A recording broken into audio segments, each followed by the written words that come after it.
World premiering, introducing for the first time, Pew News. The most legitimate news source on the internet.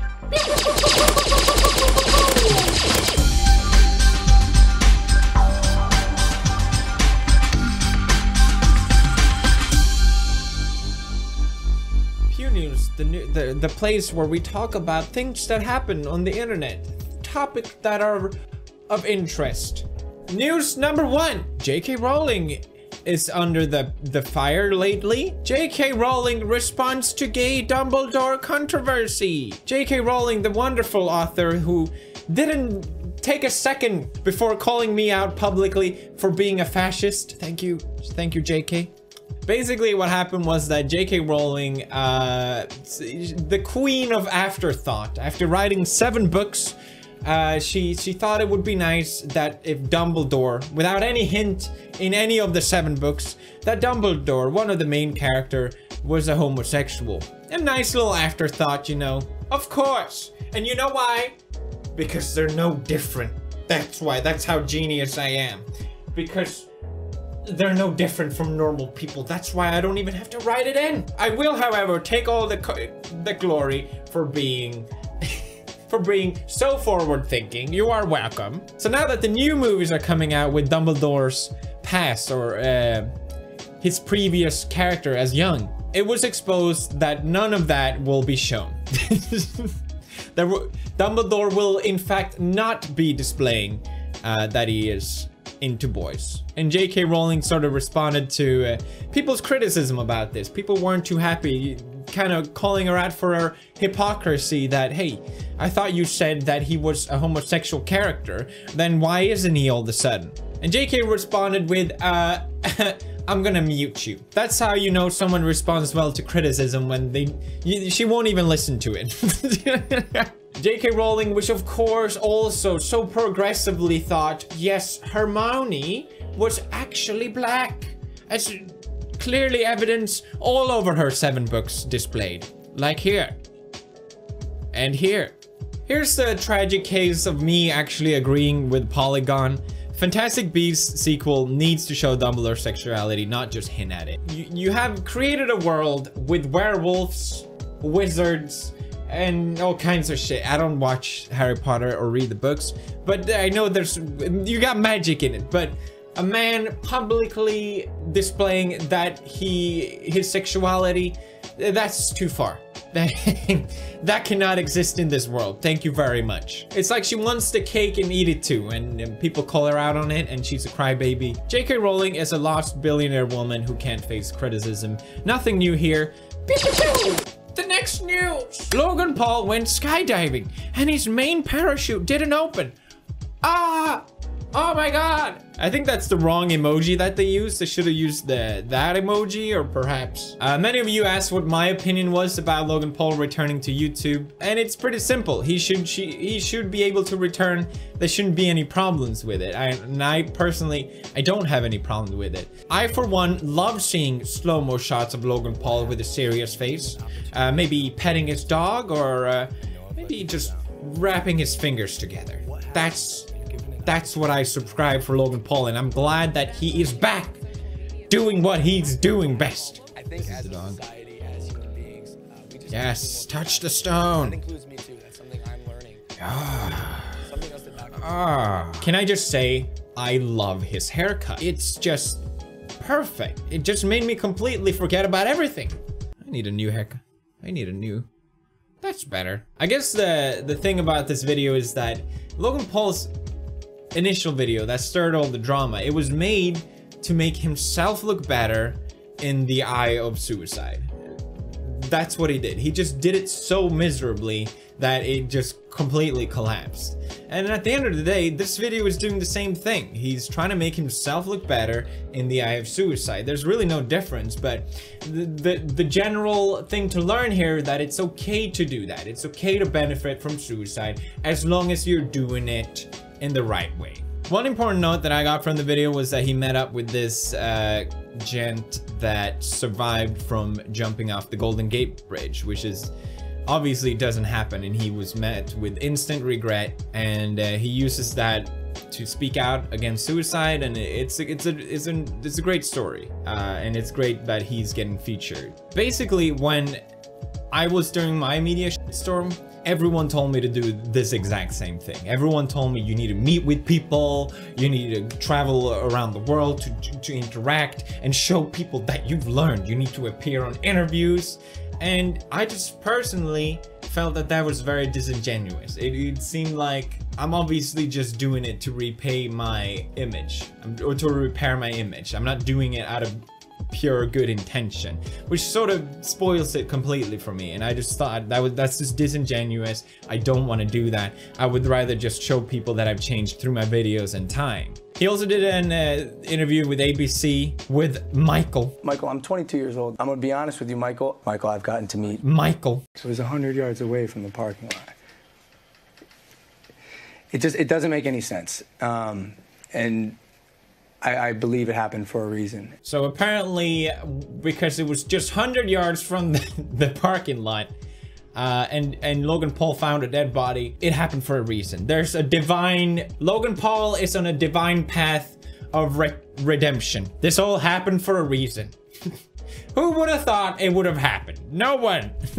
For parents out there, because you're the father of 13-year-old twin girls, it's very hard to know everything that your kids watch. Yeah. And there are a lot of parents. Who are not gonna pay for your merch anymore. Every parent I meet whose kids are under the age of like 12, I go, hey, you let your kids watch my stuff? That's right, parents. Don't worry about everything that happened. It wasn't Logan Paul's fault. It was your fault, okay? You should not have let your kids watch his videos. What are you, stupid parents? Come on, man. What are you doing, parents? Obviously, it's not Logan Paul's fault. When you put out content like that, do you realize the age of your audience? It's odd because, Michael, I'm 22 years old. It's not like I'm making content necessarily for kids. Mm-hmm. You 100% are making content for kids, Logan. You know your demographic. Every YouTuber ever knows their demographics. That's how you're successful. It's in your analytics.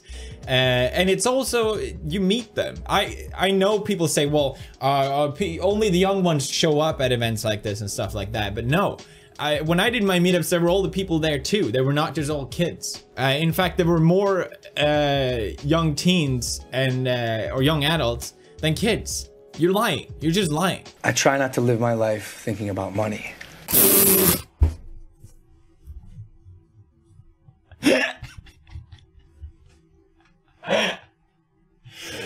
I'm sorry, what? Can you repeat that, please? I try not to live my life thinking about money.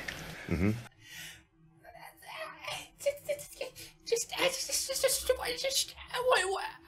Your whole channel is built about money, Logan. It's the only thing that draws in these little kids to look up to you. Oh, look at all these flashy cars you have, the mansion. Your whole brand is built around it, Logan. Are you kidding me? The 2017 year in review video, where do I begin? I guess I could start with this. At 22 years old, I bought my first house for $6.5 million. Mm-hmm. But I wasn't quite satisfied, so I had a koi pond put in. Mm-hmm. Painted the walls of the guest house. Mm-hmm. Bought a giant truck known as the Yeti. Mm-hmm. Bought a school bus, and then turned it into a cool bus. Mm-hmm. Installed a home theater system. Blah, blah, blah. More material objects. Guys, the point is I bought a lot of things, including this Rolex. Hey. I try not to live my life thinking about money. Like I said, Logan Paul should just keep making videos and be honest.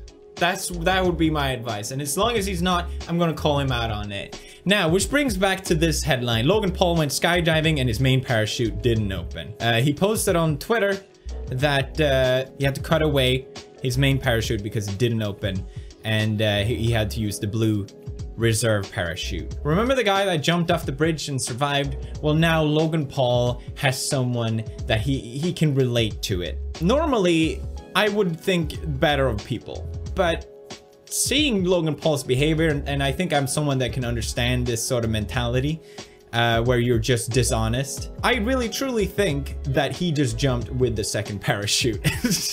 I would not accuse people of this shit just out of superstition, but seeing all these track record of dishonesty and doing literally anything to redeem your brand, I'm gonna call it out. It seems too perfect for me to see him talk to a guy that jumped off the bridge and survived, and then this is gonna be his first vlog, right? This is gonna be his comeback vlog. I haven't seen it, it hasn't come out yet, but I'm pretty sure this is gonna be his vlog. And now he gets a chance to feel like, yes, you know, I survived a jump. Now I feel the same way. And if you think I'm crazy, people are already saying it. Maybe now you'll stop seeing suicide as a joke. First, you have this video, and this is very specific thing happens in relation to it. Obviously, Logan knows his next vlog is gonna have to be important. It's gonna have to have some sort of message. He can't just keep making videos and move on. I'm not buying it.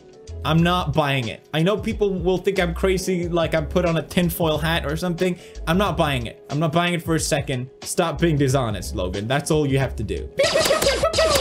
Next news. Pew news. That's right, we have more.